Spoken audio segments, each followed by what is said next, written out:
নমস্কার বন্ধুরা, আমার সাধারণ রান্নাঘরে আপনাদের সবাইকে সাদর আমন্ত্রণ। এবারে শুরু করছি আমি আমার রান্নাবান্না।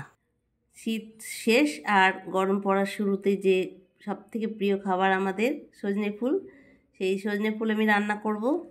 আর সজনে ফুল আসলে মনে হয় গরম আসতে চলেছে। সেই সজনে ফুলটা আমি সম্পূর্ণ নিরামিষভাবেই রান্না করব। এবারে আসুন রান্নাটা আমি শুরু করি। সজনে ফুলগুলো আমি এইভাবে ছাড়িয়ে নেব। আমি একটাও কিছু ফেলবো না। সজনে ফুলগুলোকে আমি ছাড়িয়ে ছাড়িয়ে নেব। আর এই যে কুঁড়িগুলো, এগুলো আমি নিয়ে নেব। এইভাবে সমস্ত ফুলগুলো আমি ছাড়িয়ে ভালো করে ধুয়ে নেব। সজনে ফুলগুলো এইরকম সব ছাড়িয়ে নিয়েছি। সমস্ত ফুলগুলোকে ছাড়িয়ে আমি খুব ভালো মতো ধুয়ে নিয়েছি। কড়াইতে নিয়েছি অল্প একটু জল, বেশি জল আমি দেব না, একদম অল্প একটু জল নিয়েছি।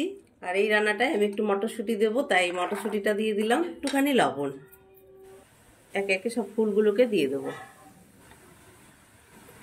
সমস্ত ফুলগুলো দিয়ে আমি এই ফুল আর মটরশুঁটিটাকে একটু সেদ্ধ করে নেব। গ্যাসের আঁচটা কমিয়ে দিয়ে আস্তে আস্তে এটাকে ভালো করে একটু সেদ্ধ করে নেব। রান্নাটা সর্ষের তেলেই করব। শুরুতেই আমি কড়াই দিয়ে দিচ্ছি একটু সর্ষের তেল।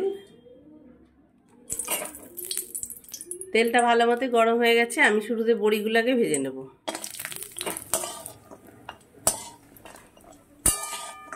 বড়িগুলো ভালো মতো ভাজা হয়ে গেছে। বড়িগুলো এবার আমি তুলে নেব। ওই তেলের মধ্যেই দিয়ে দিচ্ছি আরও একটু তেল। ফোড়নের জন্য দিয়ে দিচ্ছি একটু শুকনো লঙ্কা আর একটু পাঁচফোড়ন।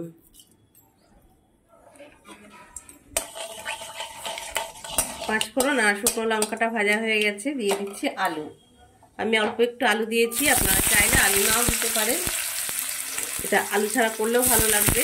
আমি অল্প একটু আলু দিলাম, কারণ সজনে ফুলে কোনো আঠালো ব্যাপার নেই, একটু জল জলে টাইপের, সেই জন্য আমি একটু আলু দিয়েছি। আলু দিলে তরকারিটা বেশ একটু মাখো মাখো হবে বলে আমি একটু আলু দিয়েছি।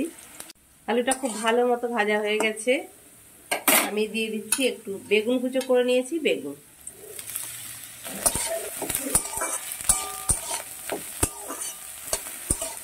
এবারে দিয়ে দিচ্ছি একদম সামান্য একটু লবণ, কারণ ফুলটা সেদ্ধর সময় আমি একটু লবণ দিয়েছি। দিয়ে দিচ্ছি একটু হলুদ, দিয়ে দিচ্ছি একটু কাশ্মীরি লঙ্কার গুঁড়ো। এগুলো দিয়ে একটু ভালো করে আমি এগুলোকে ভেজে নেব। আমি একটু ঢাকা দিয়ে দেব। ঢাকা দিয়ে আলু আর বেগুনটা একটু নরম হবে। জলটা আমি অল্প করে দিয়েছিলাম, যার জন্য জল আর নেই। এইরকম আমি ফুল আর মটরশুঁটিটাকে একটু ভাপিয়ে নিয়েছি। এবারে আমি ফুলটাকে নামিয়ে নেব। আলু আর বেগুনটা ভালো মতো ভাজা হয়ে গেছে। সেদ্ধ করে রাখা ফুল আর মটরশুঁটিটা আমি এবার দিয়ে দেবো।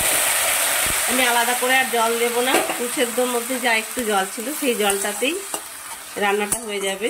স্বাদ মতো একটু চিনি, ঝাল, লবণ, মিষ্টি এগুলো আপনারা আপনাদের মধ্যে দেবেন। আমি আমার মতো দিলাম। এবারে এগুলো দিয়েও আমি একটু ঢাকা দিয়ে দেব।